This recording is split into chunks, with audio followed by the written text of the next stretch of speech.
In the first video of this series, we looked at 8 functions that are very useful in General Training Task 1.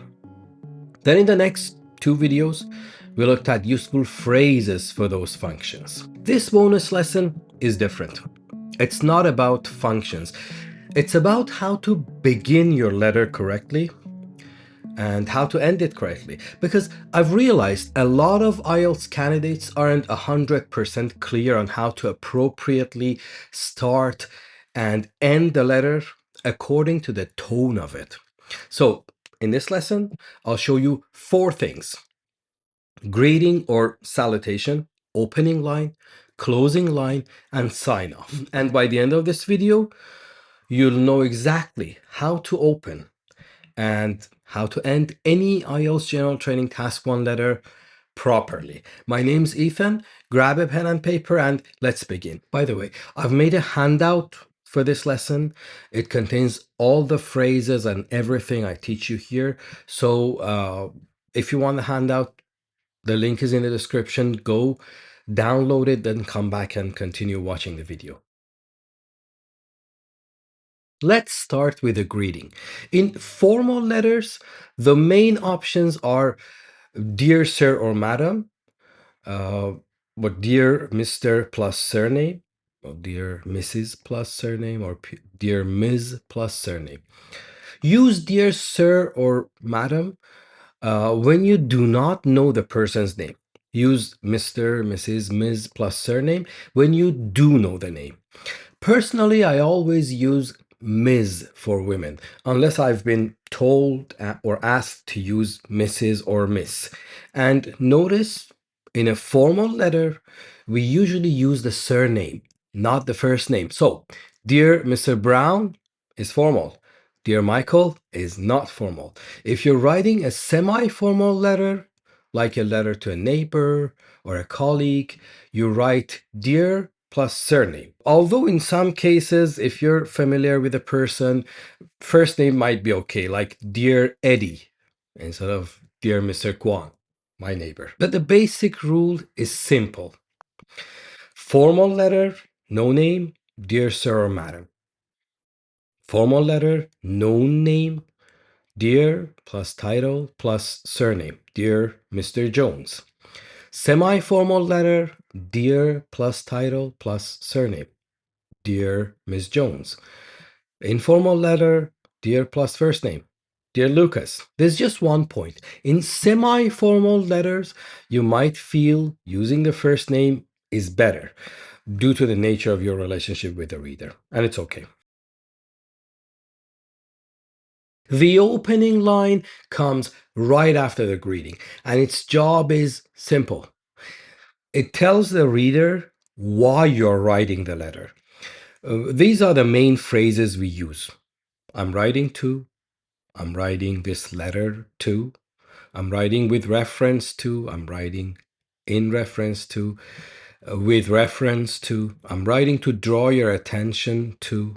The most useful one is I'm writing to. For example, I'm writing to ask about, I'm writing to complain about, I'm writing to request. It's simple and it's flexible.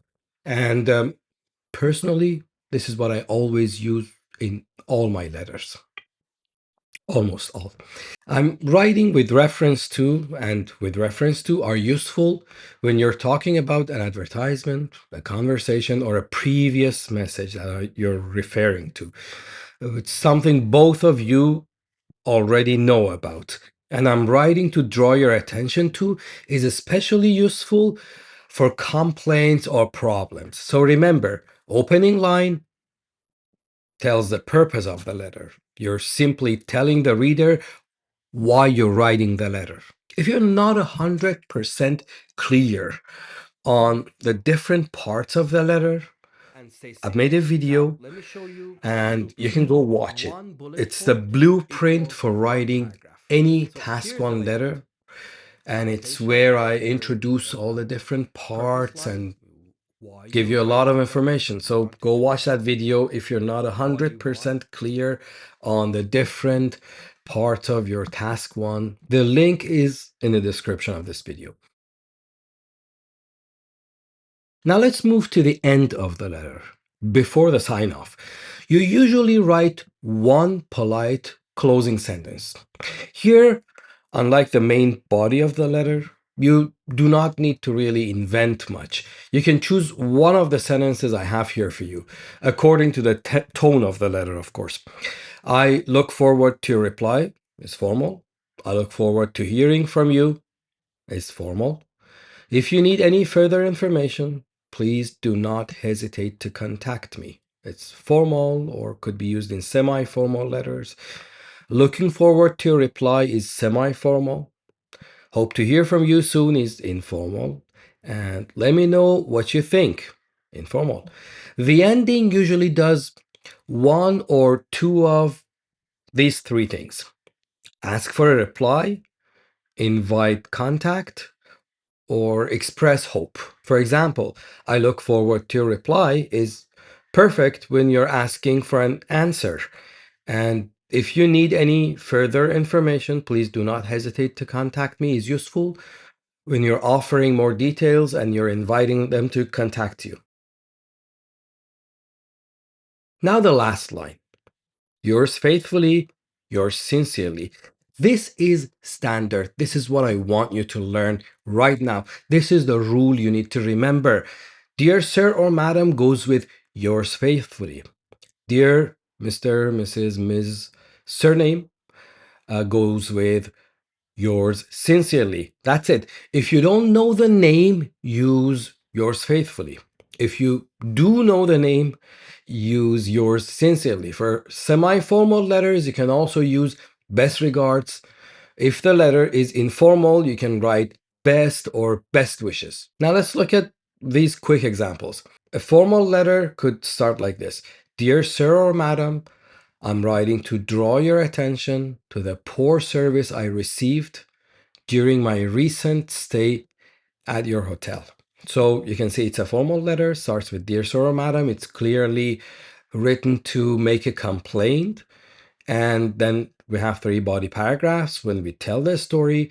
And then finally, I look forward to your replies asking for an answer. And then yours faithfully, that goes with Dear Sir or Madam. Then look at this example of semi-formal opening and closing. Dear Ms. Jones, I'm writing to ask for your help with a small problem concerning parking outside our building. Then body paragraphs, each for a bullet point, and then we close. I look forward to hearing from you. Best regards. All right. So in this bonus lesson, we learned how to write 4 parts of the letter: greeting, opening line, closing line, and sign off. If you get the opening of your letter and the end of your letter right, your letter immediately feels more natural and more complete because you've already figured out the tone of your letter, and it's just you can focus on what to write in the body of your letter, which is actually the meat and the most important part of your letter. Download the handout of this video if you haven't. Practice these phrases, memorize them, use them in your letters until they just become automatic. And if this lesson helped you, like the video, subscribe to my channel, and if you haven't watched the other videos in this series, go watch them. They will help you get ready for your Task 1 General Training letter, and I wish you good luck with your preparation.